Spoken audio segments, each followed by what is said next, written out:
இப்படி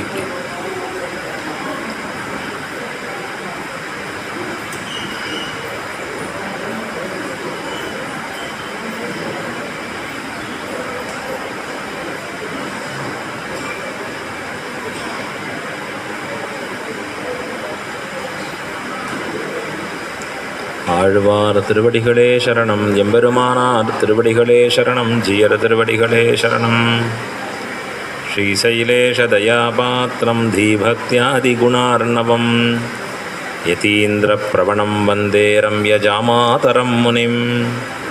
லக்ஷ்மீநாதசமாரம்பாம் நாதயாமுனமध्यமாம் அஸ்மதாச்சார்யபர்யந்தாம் வந்தே குருபரம்பராம்.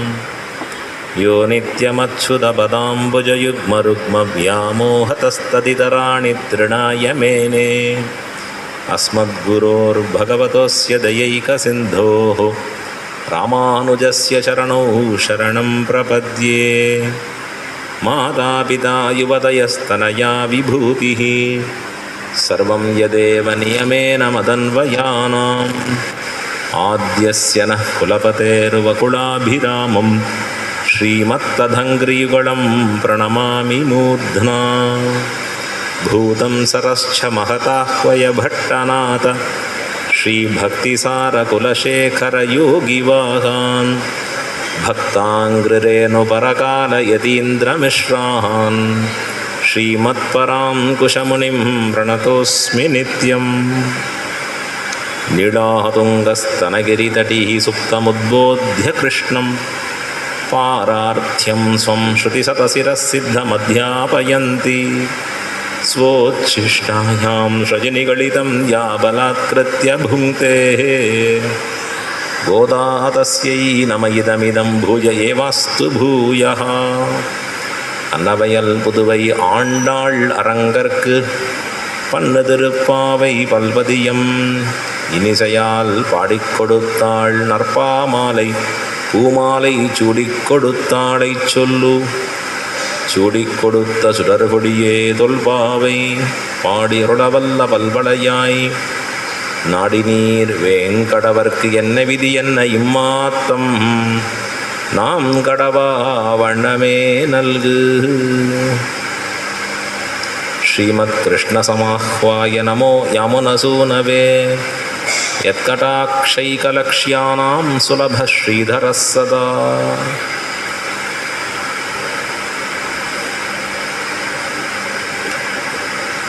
சூடி கொடுத்த சுடர்கொடியான ஆண்டாள் நாமெல்லாம் உய்யும் பொருட்டு வேதாந்தங்களிலே காட்டப்பட்டிருக்கக்கூடிய சாரதமமான அர்த்தங்களை மிக எளிமையான தமிழ் பாசுரங்களாக இருக்கக்கூடிய திருப்பாவையிலே 30 பாசுரங்களாக ஆக்கி கொடுக்கிறாள். வேதத்தை வாசிக்கணும்னு சொன்னால் ஆயுஷ் ரொம்ப கெட்டியாக இருக்கணும், பெருசாக இருக்கணும். அனந்தாவை வேதாகா, வேதம் அனந்தமாக இருக்கக்கூடியது, முடிவற்றதாக இருக்கக்கூடியது. அந்த வேதத்தை ஓதிக்கொண்டே இருக்க வேணும். ஓதுவார் ஓத்தெல்லாம் என்று காண்பிக்கிறார்கள். ஆனால் அதில் எல்லாமே ஒருவனுக்கு தேவைன்னு சொல்ல முடியாது. வேதத்தினுடைய சாரத்தை பிழிந்து ஆண்டாள் நமக்கு அருளுகிறாள் திருப்பாவையில். அதில் நாம் 17 பாசுரங்களை முடித்து இப்போ 18வது பாசுரத்தில் ஒந்து மதகளிற்றன் அப்படிங்கிற பாசுரத்தில் அனுபவிக்க போகிறோம். ரொம்ப அற்புதமான பாசுரம். இந்த பாசுரத்திலே ஆண்டாள் ஸ்ரீ வைஷ்ணவ சம்பிரதாயத்தினுடைய தன்னேற்றத்தை விளக்கி அருளுகிறாள். ஸ்ரீ வைஷ்ணவ சம்பிரதாயத்திலே வைஷ்ணவன் விஷ்ணு பக்தன் அப்படின்னு இருக்கக்கூடியவனுக்கு அதை காட்டிலும் விஷ்ணுவினிடத்தில் பக்தியை காட்டிலும் ஏற்றம் என்ன அப்படின்னு சொன்னால் பிராட்டியினுடைய சம்பந்தம், மகாலட்சுமியினுடைய சம்பந்தம். அந்த பிராட்டி சம்பந்தம் இருந்தால் தான் அவன் விஷ்ணுவே, இல்லைன்னா அவன் விஷ்ணுவே இல்லை அப்படின்னு சித்தாந்தத்தை காண்பிக்கிறார்கள் ஆச்சாரியர்கள். வேதம் சொல்கிறது ஸ்ரத்தையா தேவோ தேவத்வமஸ்னுதே. ஸ்ரத்தையா தேவஹா தேவத்வமஸ்னுதே. ஸ்ரத்தான்னு பிராட்டிக்கு பேர். பிராட்டிக்கு பல பேர் இருக்குது. இந்திரா, மா, லோகமாதா, லக்ஷ்மி, அப்படின்னு பல திருநாமங்கள் பிராட்டிக்கு. நாம தான் லக்ஷ்மி அஷ்டோத்திரம் சொல்கிறோமே, பிரகிருதிம் விகிருதிம் வித்யாம் சர்வபூதஹித பிரதாம் ஸ்ரத்தாம் விபூதிம் அப்படின்னு காண்பிக்கிறோமே. ஸ்ரத்தா அப்படின்னு பேர் யாருக்கு? சாக்ஷாத் மகாலட்சுமிக்கு. அந்த மகாலட்சுமி ஸ்ரத்தையாக இருக்கக்கூடியவள், ஸ்ரத்தாங்கிற திருநாமத்தோடு கூடியவள். அவள் சம்பந்தத்தாலே பகவானுக்கு தேவத்வம், தேவனாயிருக்கும் தன்மை கிடைக்கப் பெறுகிறது அப்படின்னு காண்பிக்கிறார்கள் ஆச்சாரியர்கள். இதை இன்னும் அற்புதமாக பிரதிபாதி பயங்கரம் அண்ணங்கராச்சாரியார் சுவாமி காஞ்சிபுரத்தில் எழுந்தருளிந்தார் கீர்த்திமூர்த்தியாக. இப்பொழுது சுவாமி வைகுண்டவாசி. அந்த சுவாமி சொல்லுவார், ஸ்ரத்தையா அதேவஹா தேவத்வமஸ்னுதே. அந்த எம்பெருமான் தேவன் அல்லாதவனாக இருந்தான், பிராட்டி சம்பந்தத்தாலே தேவன் ஆயிட்டான் அப்படின்னு கொண்டாடுவர். எப்போ எம்பெருமானுக்கு ஒரு தன்னேற்றம் ஏற்படுகிறதுனா இந்த மகாலட்சுமியினுடைய சம்பந்தத்தாலே தன்னேற்றம். ஸ்ரீவைஷ்ணவ சம்பிரதாயத்தில் பிராட்டியினுடைய தன்னேற்றம், அந்த மகாலட்சுமியினுடைய தன்னேற்றம் பலவாறாக கொண்டாடப்படுகிறது. வேதத்திலையும் கொண்டாடப்படுகிறது, ஆச்சாரியர்கள் சொல்லியிருக்கக்கூடிய ஸ்ரீசுக்திகள்லையும் கொண்டாடப்படுகிறது, ஆழ்வார்கள் அருளி செய்திருக்கக்கூடிய அற்புதமான திவ்ய பிரபந்தத்திலேயும் கொண்டாடப்படுகிறது. அவளின் பெருமையை சொல்லாத இடங்களே இல்லை. முழுவதும் அவள் பெருமையைத்தான் சொல்கிறது. இதிகாசமான ஸ்ரீராமாயணம் பிராட்டியின் ஏற்றத்தை சொல்லுகிறது என்று பிள்ளலோகாச்சாரியர் அறுதியிட்டார். இதிகாச சிரேஷ்டமான ஸ்ரீராமாயணத்தாலே சிறையிருந்தவள் ஏற்றம் சொல்லுகிறது. ஸ்ரீராமாயணத்து பேரை மாற்றி வச்சுக்கோங்கன்னார் பிள்ளலோகாச்சாரியர். என்ன சிறையிருந்தவள் ஏற்றம்? சிறையிருந்தவள் ஏற்றம்னு இவரா சொல்லிவிட்றாரா? ஆச்சாரியர்கள் அவர்களுக்கு தோணியதை சொல்லிவிட்டாளா? இல்லை, வால்மீகியே காட்டி கொடுக்கிறார். சீதாயா சரிதம் மகத்து. சீதையினுடைய சரித்தம் தான் இதில் விரிவாக உயர்வாக பேசப்பட்டிருக்கிறது என்று வால்மீகி காட்டிய வழியிலே ஆச்சாரியர்கள் சிறையிருந்தவளேற்றம் பிராட்டியினுடைய சம்பந்தத்தாலே தான் அந்த ஸ்ரீராமாயணம் இன்றும் வாழ்ந்து கொண்டிருக்கிறது. ஸ்ரீமத் ராமாயணம் அபி பரம் பிராணிதி த்வச்சரித்ரே என்று தெரிவிக்கிறார் பட்டர் ஸ்ரீகுண ரத்னகோஷத்திலே.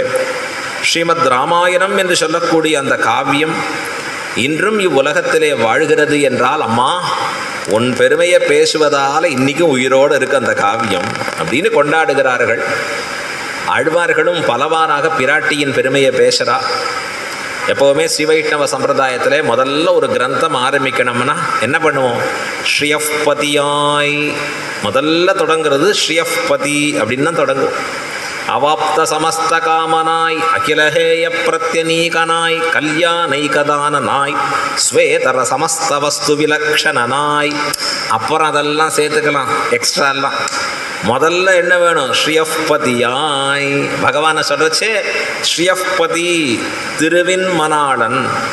அதுதான் பெருமாளுக்கே பெருமை, அதுதான் அவருடைய அடையாளமாக காட்டப்படக்கூடிய விஷயம். அப்போ எம்பெருமானின் பெருமையை சொல்லக்கூடிய வேதம், ஸ்மிருதி, இதிகாச புராணங்கள் எல்லாம் யாரோட சேர்த்து சொல்லுகிறது?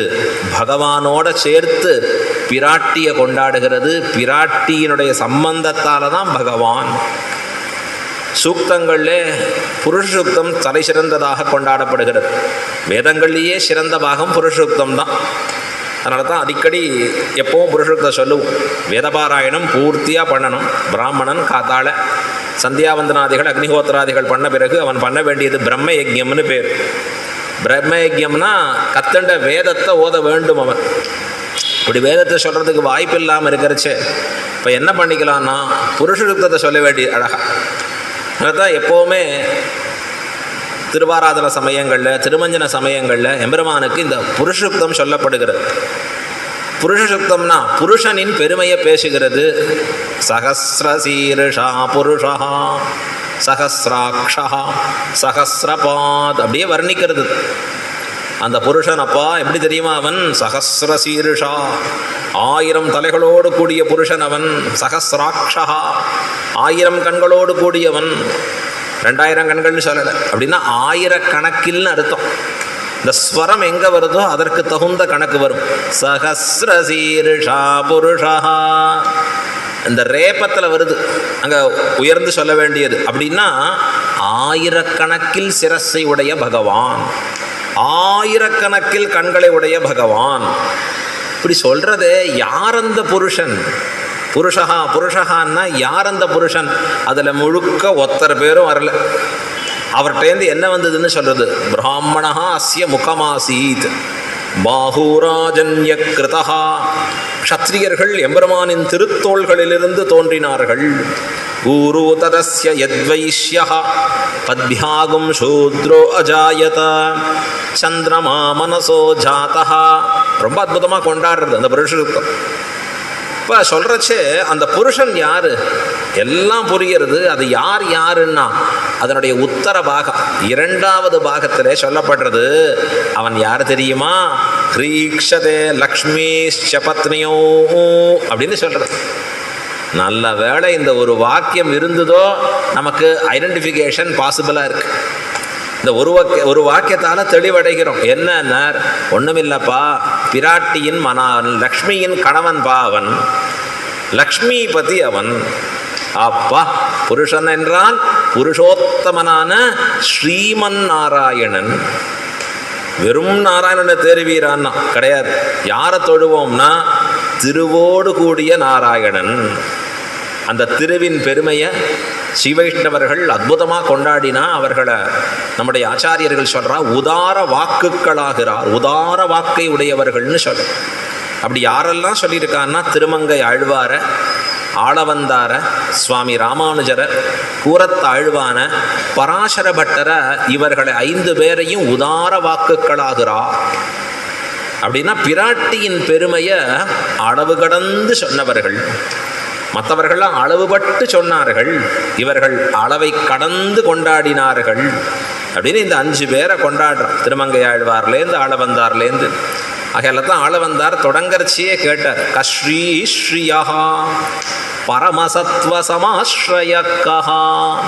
கஹான்னா யாரு, யாருன்னு அர்த்தம், எவன் அப்படின்னு அர்த்தம். கஸ்ரீ ஸ்ரீயா என்றால் திருவுக்கும் திருவானவன் எவன். பரமசத்வ சமாஸ்ரய கஹா, பரமசாத்விகமுடையவன் எவன் அப்படின்னா அவன்தான் பரமாத்மா. இப்போ பரமாத்மா யாருங்கிறதுக்கு உண்டான லட்சணங்களை சொல்கிறச்சே முதல் லட்சணம் என்னன்னா ஸ்ரீயப்பதி. ஸ்ரீயப்பதின்னா திருவின் மணாளன், லக்ஷ்மியின் கணவன். அதுதான் பகவானுக்கு இருக்கிற தன்னேற்றம் அழகு. அந்த பிராட்டி சம்பந்தத்தால் தான் பகவானுக்கு ஏற்றம்னா நமக்கும் அவளுடைய சம்பந்தத்தால் தான் எம்பெருமானை அடைய முடியும். இதைத்தான் ஆச்சாரியர்கள் அற்புதமாக நிச்சயித்திருக்கா. நாம் சமாஸ்ரயணம் ஆன பிறகு ரகசிய கிரந்தங்கள் எல்லாம் கேட்கறச்சே மிக விரிவாக அந்த ஸ்ரீ என்கிற மகாலட்சுமியின் பெருமைகளை அற்புதமாக எடுத்துரைக்கிறார்கள் ஆச்சாரியர்கள். அதை போல இந்த 18வது பாசுரத்திலே ஆண்டாள் இந்த கிருஷ்ணாவதாரத்திற்கு அடைவதற்கு யாரை பிடிச்சுக்கணும்னா நப்பின்னை பிராட்டி ஸ்ரீ கும்பர் மகளாக எம்பெருமானிடத்திலே மிகவும் உரிமை கொண்டு இருக்கக்கூடியவளாக, வசுதேவனின் மருமகளாக விளங்கி இருக்கக்கூடிய இந்த நப்பின்னை பிராட்டியை போய் எழுப்புகிறாள் ஆண்டாள். எம்பெருமானை போய் எழுப்புகிற பொழுது எம்பெருமான் எழுந்துக்கலை. அவனுக்கு ப்ராப்பராக வரட்டும் அப்படின்னா கிரமேண நம்மை பற்றட்டம்னு எம்பெருமான் காத்திருக்கிறான். எது கிரமம் என்றால் பிராட்டியை பற்றி கொண்டு பிறகு எம்பெருமானிடத்திலே வருதல், அவள் திருவடி தொழுது அவளுடைய புருஷகாரத்தாலே எம்பெருமானை அடைதல். ஆகையால் தான் இந்த பாசுரத்திலே நப்பின்னை பிராட்டியை எழுப்புகிறாள் ஆண்டாள். இது 18வது பாசுரம். எம்பெருமானாரோடு தொடர்புடைய அற்புதமான பாசுரம். சுவாமி ராமானுஜருக்கு திருப்பாவை ஜீயர் என்கிற பட்டம் கொடுக்கப்பட்ட பாசுரம். பெருமைகள் அதிகமாக இருக்கக்கூடிய பாசுரம். ஒரு முறை அனுசந்தானம் பண்ணுவோம் நாம் எல்லாருமா சேர்ந்து கொண்டு. உந்து மதகளித்தன் ஓடாத தோள்வழியன் நந்தகோபாலன் மருமகளே நப்பின்னாய் கந்தம் கமழும் குழலி கடைதிரவாய் வந்தெங்கும் கோழி அழைத்தனகான் மாதவி பந்தல் மேல் பல்கால் குயிலினங்கள் கூவினகான் பந்தார் விரளி உன்மை துணன் பேர் பாட செந்தாமரை கையால் சீரார் வளையொளிப்ப வந்து திரவாய் மகிழ்ந்தேலோர் எம்பாவாய்.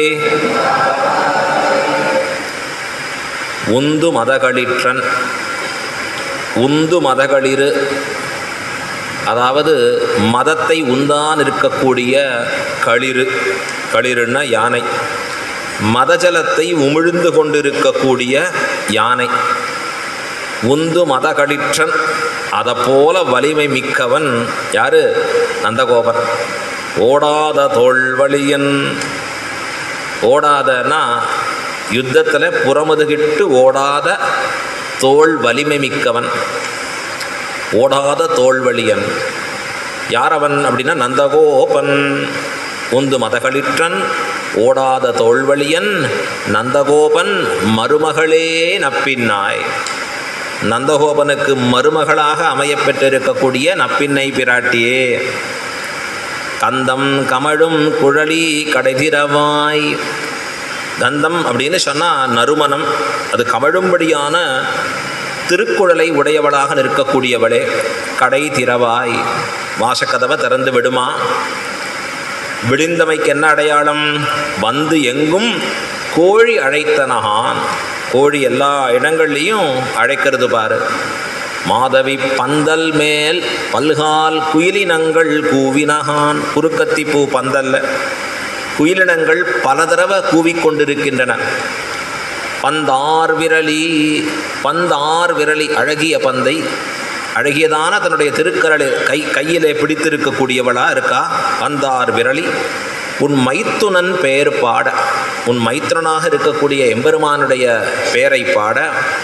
செந்தாமரை கையால், சிவந்திருக்கக்கூடிய தாமரை ஒத்திருக்கக்கூடிய திருக்கையால், சீரார் வளையொளிப்ப, பெருமை பொருந்தி இருக்கக்கூடிய வளையல்கள் ஒளித்து கொண்டிருக்க, வந்து திறவாய் மகிழ்ந்து. நாங்கள்லாம் வெளியில் காத்திருக்கிறச்சே நீ வந்து கதவை திறந்து விட வேண்டும். அது எப்படி வரணும்? மகிழ்ச்சியோடே வந்து திறக்க வேணும் என்று இந்த 18வது பாசுரத்திலே நப்பின்னை பிராட்டிய எழுப்பி போருகிறாள் ஆண்டாள். ரொம்ப அற்புதமான பாசுரம் இது.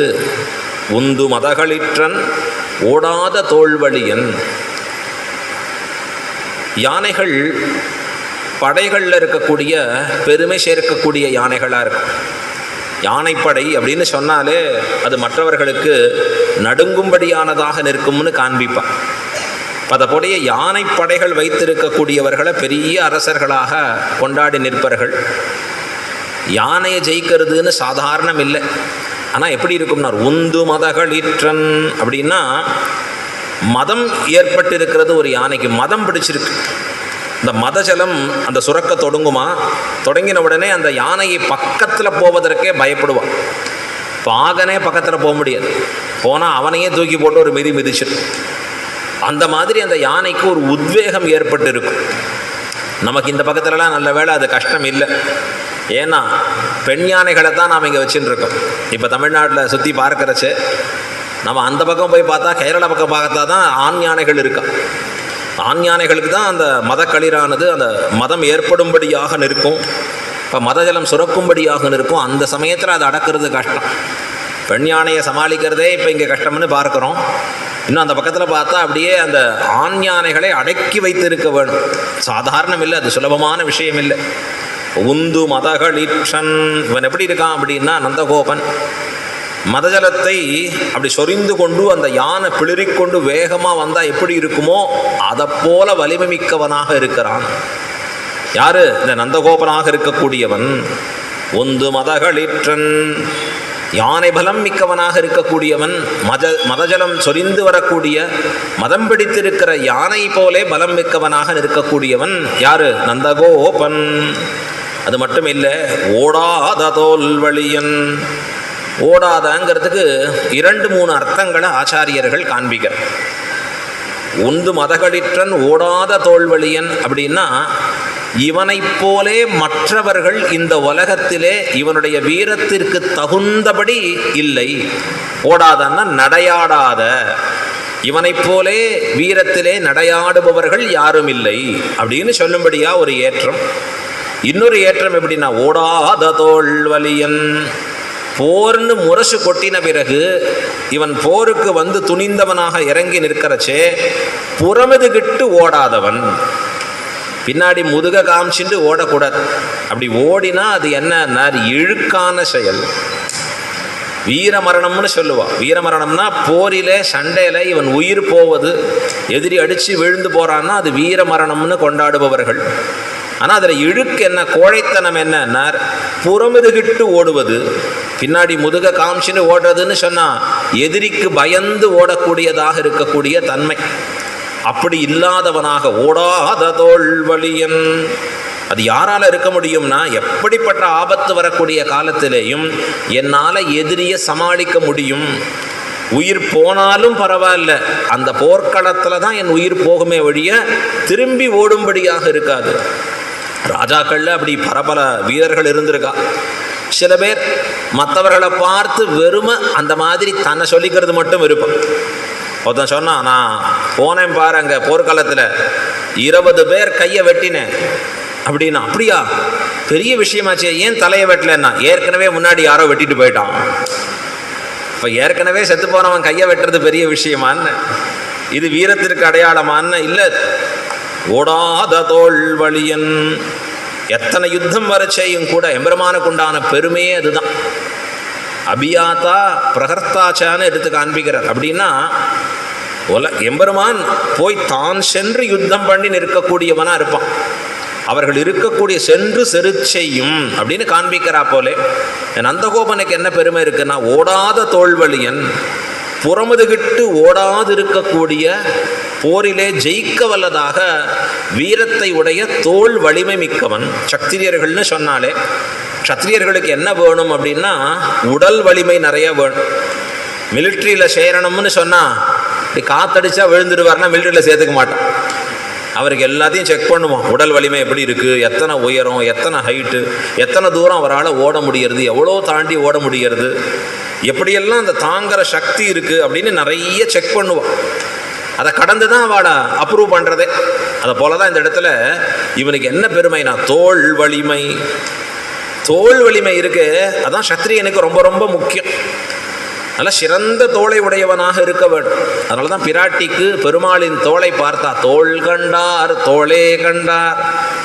இந்த தோளை பார்க்கிறா பிராட்டி அழகா. எம்பெருமானுடைய தோள் எப்படி இருக்கு அப்படின்னா, இந்த உலகத்தையே அடக்கினாலும் அந்த தோளின் நிழல் விஞ்சி இருக்குமா, அதிகமாக இருக்குமா. உலகத்தவர்கள் குறைஞ்சிருப்பாள். பாகுச்சாயாயாம் என்று கொண்டாடுகிறார்கள். அப்படின்னா எம்பெருமான் தோள் வலிமையின் கீழே உலகமே வந்து இருக்கலாம். நாம் உலகத்தை பார்த்தா 2 விஷயம் சொன்ன ஆச்சாரியர்கள். நீ இந்த பக்கம் திரும்பினா உலகத்தை பார்க்கிறாய். உலகத்தை பார்த்து கொண்டிருக்கிற சமயத்தில் உனக்கு ஏற்படும் என்னன்னா, எப்பவும் பயம் ஏற்பட்டுட்டே இருக்கு.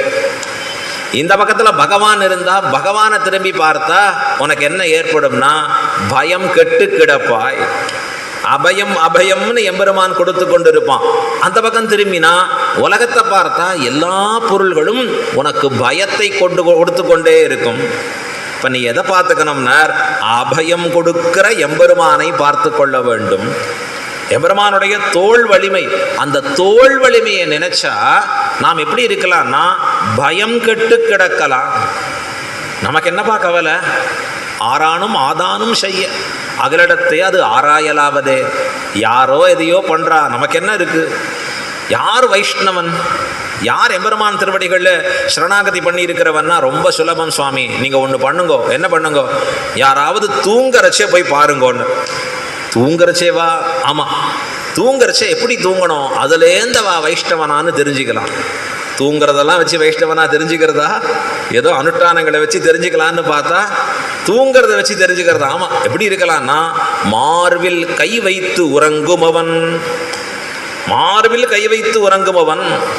நாளைக்கு சாப்பாட்டுக்கு வழி இல்லை, நாளைக்கு இவன் தெரிய வேண்டிய விஷயம் எத்தனையோ இருக்கு, எத்தனையோ கட்டங்கள் இவனுக்கு காத்துன்னு இருக்கு.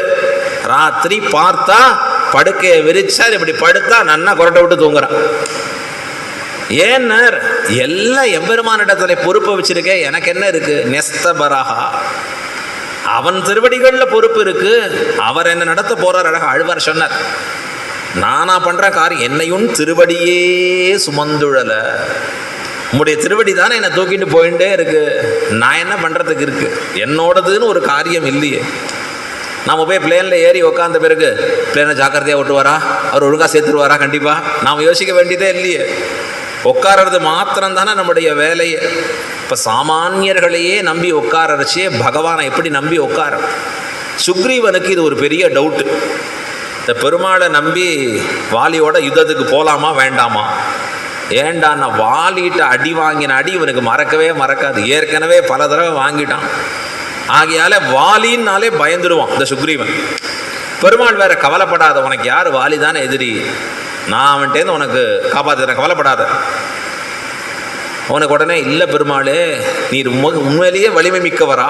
பார்த்தா தெரியறது, ஆனால் கொஞ்சம் டெஸ்ட் பண்ணணுமே என்ன. பெருமாள் ஓகே என்ன, பரவாயில்ல டெஸ்ட் பண்ண. என்னென்ன ஒரே அம்பால் அந்த 7 மரங்களை தொலைக்க வேணும், கண்டிஷன்ஸ் எல்லாம் கொடுக்குறான். அற்புதமாக எம்பெருமான் அதெல்லாம் பண்ணி காண்பிக்கிற. அப்போ சுக்ரீவனுக்கு ரொம்ப ஆனந்தமான ஒரு திருடமான அத்தியவசாயம் வருது, இவர் காப்பாற்றுவார் நம்மளைய. வாலியை வெற்றி கொள்ளக்கூடிய வீரம் இவர்கிட்ட இருக்கு. ஆகையால நேராக போனால் வாலி வாசலில் குகை வாசல் இருந்து கொண்டு, ஏ வாலியை யுத்தத்துக்கு வான்னான். புறப்பட்டு வாலி வெளியில் வரான். வந்த உடனே அடை பயலே, என்னை கண்டா ஓடி போகிற பயனி. வாலி எப்படிப்பட்டவன்? ராவணனை கூட்டுன்னு வந்து பிடிச்சி வச்சு தன் பிள்ளை அங்கதனுக்காக அவன் எப்படி பண்ணுவான்னா, அழகா இதான் 10 தலை பூச்சி பாருன்னு பிடிச்சி வச்சிருப்பான். அப்படி வீரம் மிக்கவன் வாலிங்கிறவன், சாதாரண நெல். என்னடா அது, எனக்கு பயந்து ஓடினா இப்போ என் வாசல்ல வந்து கூப்பிடுற, கூவுகிறாய், அரை கூவுகிறாய்ன்னு சொல்லி நேராக கதை எடுத்துன்னு வந்தான். யுத்தம் ஆரம்பிச்சுது. அடி அடின்னு அடிக்கிறான். இவனுக்கு கத்தவும் முடியல, அடி வாங்குறச்செல்லாம் திரும்பி பார்க்குறான் பெருமாளை. பெருமாள் அப்படியே பார்த்து சிரிச்சுன்னு இருக்க. பார்த்தான், இனிமே இருந்தா உயிர் போயிடும் தெரிஞ்சுது. ஓடி வந்தான் எம்பெருமான் திருவடியில், தப்பிச்சுட்டு ஓடி வந்துட்டான். வந்தவொடனே பெருமாளே பிளான் பண்ணி அமிச்சிருன்னு முதல்ல எல்லாத்தையும் கேட்டுன்னு தானே போய் சேர்ந்தாங்க. கடைசியில் நிற்கிறச்சே இப்படி வாங்குன்னு வாங்குறீரே, இப்படி கரெக்டாக இது முறையா, நீர் செய்வது நியாயமா தர்மமானு கேட்டான். சுக்ரீவன் கேட்ட உடனே பெருமாள் சிரிச்சுட்டே சொன்னார், இல்லைப்பா, நான் அம்பெய்து உன்னை காப்பாற்றணும் தான் முடிவு பண்ணேன். 2 பேரும் ஒரே ஜாடையில் இருக்கள், யார் பேரில் அம்பெய்துறதுன்னு தெரியல. நல்ல வேளை காப்பாத்தினீர்னா. அடுத்தது சுக்ரீவன், நீர் பாட்டுக்கு தம்பா என் பேரில் அம்ப விட்டு, இது இல்லை பரவாயில்ல, இப்போ இது அடி வாங்கினதே தேவலான்னு. அடுத்தது இப்போ என்ன பண்ணுறதுன்னா, அப்போ மாலையை போட சொல்லுவோம், உனக்கு ஒரு அடையாளம் இருக்கட்டும்பா. இந்த அடையாளம் லக்ஷ்மணா அப்படின்னு அழைச்சா எம்பெருமான். லக்ஷ்மணன் வந்தான், மாலையை போட இவனுக்குன்னா. அப்போ சுக்ரீவன் அப்படி கையை கூப்பினா, தலை குனிஞ்சு நின்னா. லக்ஷ்மணன் மாலையை போட்டான். இதான் சரி அப்படின்னு பெருமாள் அமிச்சான். அப்போ யுத்தம் நடக்கிறது. அப்போ வாலியை பானத்தாலே அம்பெய்தி கொன்றான் எம்பெருமான். அதுக்கப்புறம் இன்னைக்கும் நடக்கிறது சம்வாதம். வாலியை மறைந்திருந்து கொன்றது சரியா தவறா? ஏன் நடக்கிறதுன்னு பட்டிமன்றம் பேச்சாளர்களுக்கு ஒரு டாபிக் வேணுமே, இல்லைன்னா எங்க பேசுறது அவளுக்கு? இது எல்லாத்துக்கும் விடை இருக்கிறது. இப்ப என்ன பண்ணா சுக்ரீவன் அப்படின்னா, எம்பெருமான் முதல் தடவையே அவனை பார்த்து வாலி அம்பெய்த தெரியாதான்னா, ஆச்சாரியர்கள் அற்புதமா சொன்னா. முதல்ல பெருமாளும் லக்ஷ்மணனும் வருகிற பொழுது சுக்ரீவன் ஆசனத்தை இடுகிறான். இந்த ஆசனத்தை கொடுக்கறச்ச யாருக்கு மட்டும் ஆசனத்தை இட்டான்னா, ராமனுக்கு மட்டும் ஆசனத்தை இட்டான். தனக்கு ஒரு ஆசனத்தில் உட்காந்துட்டான். ஆனால் யாருக்கு இடலைனா லக்ஷ்மணனுக்கு ஆசனத்தை இடலை. அவனும் ராஜா தானே, அவனும் உடன் பிறந்தவனாச்சே. பெருமாள் அன்னிலேருந்து பார்த்துட்டு இருந்தார், இது என்னமா இது அவருக்கு ஆசனம் இல்லாமல் இடுறது நீ. அப்போ அவன் திருவடிகளில் நீ பண்ண தவறு எப்போ பிராயச்சித்தம்னார், கைகூப்பி தலை குனிந்து அந்த மாலையை வாங்கினானே, அப்போதான் அவன் செய்த தவறு போச்சு. அதுக்காக தான் எம்பெருமான் அவனை பிடிச்சி வச்ச. இப்போ இது எப்படி இருக்கணும்னா, எம்பெருமானுடைய தோள் வலிமையை கண்டா, அந்த புஜபல பராக்கிரமத்தை கண்டா அவனுடைய அடியார்கள் பயம் கெட்டு கிடக்கலாம். அது இருக்குப்பா, நமக்கு காப்பாத்துறதுக்கு கவலை இல்லை. அப்படி எம்பெருமானை ஒத்திருக்கிற தோல் வலிமை. தோல் வலியன், ஓடாத தோல் வலியன், நடையாடாத தோல் வலிமை மிக்கவன் யாரு? நந்தகோபன். இப்ப ஏன் நந்தகோபனுடைய தோல் வலிமையை புகழறாய்வர்கள் அப்படின்னா, நல்ல வேளை கிருஷ்ணனை காப்பாத்துறதுக்கு ஒரு மதில் இருக்குன்னு நினைச்சேன். ஸ்ரீரங்கநாதனை காப்பாத்துறதுக்கு மதிலரங்கர்னு மதில் இருக்கிறா போலே, கிருஷ்ணனை பாதுகாத்துறதுக்கு நந்தகோபனுடைய தோல் வலிமை இருக்குப்பா. நல்ல வேளை நாம் பயம் கட்டு கிடக்கலாம், நந்தகோபன் பார்த்துப்பார் கிருஷ்ணனை. ஆகையாலே கொண்டாடுகிறார்கள் ஓடாத தோல் வலியன். யாரது? நந்தகோபன். அந்த நந்தகோபாலனுடைய மருமகளே அப்படின்னு அழைச்சான். மருமகளேன்னு சொல்றச்சே நப்பினை அமைதியா படுத்துட்டான், அண்ணா தூங்கிட்டான். ஏன்னர், அந்த ஊர்ல யார்தான் நந்தகோபருக்கு மருமகள் இல்லை. கிருஷ்ணன் அவதாரம் பண்ண பிறகு எல்லாரையும் கையை பிடிச்சிருந்தான். ஒரு பெண் பிள்ளைய விட்டானான்னு எம்பெருமா. இப்ப எல்லாரும் மருமகளா இருக்கிறச்சே இது பொதுவான சொல். இது பொதுவா சொல்றது. யாருன்னு சொல்லணும்? ஸ்ரீரங்கத்தில் அர்ச்சகரையும் பட்டர்னு சேர்த்து சொல்ற பதம் இருக்கும். அறிந்தவர்கள் அர்ச்சகர்னு சொல்லிப்பா, ரொம்ப விஷயம் தெரிஞ்சவா. இல்லை பட்டருங்கிற பதம் அவளுக்கு கொடுக்கறச்சே, இப்போ எங்களுக்கும் பட்டர்னு சொல்றச்சே பட்டர் ஐயங்கார் அப்படின்னு சேர்த்து சொல்லுவாது. அதை பிரித்து விசேஷித்து சொல்ல வேணும் என்பதற்காக. இப்போ அதை போல இந்த இடத்துல மருமகளேன்னு சொன்னா நல்ல வேலை அடுத்த பதம் எடுக்கிறாள், நப்பின்னாய். வேற யாரோ இல்லைம்மா, அவனுக்குன்னு இட்டு பிறந்த, கிருஷ்ணனுக்குன்னு இட்டு பிறந்த நப்பின்னையே, நந்தகோபனுக்குன்னு உரித்தாய் இருக்கக்கூடிய மருமகளே நீ ஒத்திதான்னு கொண்டாடுகிறாள். நந்தகோபாலன் மருமகளே நப்பின்னாய். அவள் எப்படிப்பட்டவளா இருக்காளாம்? கந்தம் கமழும் குழலி. கந்தம் கமழும் என்றால் நறுமணம் மிக்கதாக இருக்கக்கூடிய குழலை உடையவள், அழகான முடியை உடையவளாக நிற்கிறாள் இந்த நப்பின்னை ஆனவள். இது எப்படிப்பட்டதா இருக்குன்னா, இயற்கையிலேயே அவளுக்கு இருக்கக்கூடிய முடி எப்படி இருக்கு? வாசம் செய் பூங்குழலாரிரே. வாசமானது எப்பொழுதும் ததும்பி நிற்கக்கூடிய குழலை உடையவளாக இருக்கிறாள். அப்படின்னா இவளுக்கு தனித்து வாசத்தை சேர்த்துக்கணுங்கிற அவசியம் இல்லை. இயற்கையாகவே அந்த வாசனை இருக்கும். எம்பெருமான் பக்கத்தில் போகிறச்சே எப்படி இருக்குதுன்னு ஆச்சாரியர்கள் வியாக்கியானம் பண்ணுவா. வேதம் சொல்கிறது எம்பெருமானை பார்க்கறச்சே எப்படி இருக்குப்பா அப்படின்னா, என்னென்ன நறுமணம் எல்லாம் உலகத்தில் இருக்கிறதோ அத்தனை நறுமணமும் அவன் பக்கத்தில் கிடைக்கிறது. சர்வகந்தா, அடுத்து சொல்கிறது சர்வரசகா. எல்லா ரசங்களும் நிரம்ப பெற்றவனாக பரமாத்மா நிற்கிறானா. அதை போல இவள் எப்படி இருக்கா அப்படின்னா, நப்பின்னையானவள் வாசம் செய் பூங்குழலாராக, எப்பொழுதும் நறுமணமானது நிரம்பி இருக்கும்படியான அழகான குழலை உடையவளாக நிற்கிறாளாம் இந்த நப்பின்னை பிராட்டி. அதனால தான் கந்தம் கமழும் குழலி. கந்தம் கமழும், அந்த நறுமணம் மிக்கதாக இருக்கக்கூடிய குழல் அழகை உடையவளாக இருக்கிறாள். கந்தம் கமழும் குழலி கடைதிரவாய். கடைதிரவாய், இந்த நறுமணம் மிக்கதாக அந்த திருக்குறள்கள் இருக்கிறச்சே, அந்த நறுமணம் ஒரு இடத்துக்குள்ள அடைபட்டு இருக்கிறது. நீ கதவை திறந்து விட, எங்கள் பக்கத்துலேயும் அது விழும்படியாக இருக்கட்டுமே அழகா. ஸ்ரீரங்கத்தில் போனேன்னா ஸ்ரீரங்கநாதர் முன்னாடி 2 தூண் இருக்கு. நான் சொல்றது துவாரபாலகர்களை கடந்து காயத்ரி மண்டபத்தை கடந்து உள்ள மூலஸ்தானத்துக்கு போறதுக்கு முன்னாடி இருக்கிற 2 தூண்கள். அதுக்கு என்ன பேரு?